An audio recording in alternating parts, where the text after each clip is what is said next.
Hello everyone, welcome back to the channel. So if you have just received an O2 eSIM QR code and you aren't sure what to do next, then this guide is going to walk you through the installation process from start to finish. So first of all, you need to start by locating the O2 eSIM QR code. You can access it via the My O2. You can receive it via email, or you can also get one from an O2 store if you are switching from a physical SIM. Now, once you have it ready, you just have to simply launch the settings of your iPhone. Inside the settings, you just have to go to the cellular option. Inside the cellular option, when you scroll down a bit, simply select the option of add cellular plan or add eSIM option will be there. So you just have to select that option and then select the option of scan a QR code. Now the QR code that you have, you just have to simply scan it and follow further on-screen instructions in order to basically download the O2 mobile plan automatically.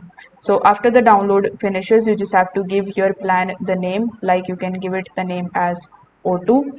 And after doing this, what you need to do next is to simply just turn this toggle button on for the mobile data and turn the toggle button on for the turn on this line, and you are done. So if this video helped you out, make sure that you like this video and subscribe to the channel. Thanks for watching.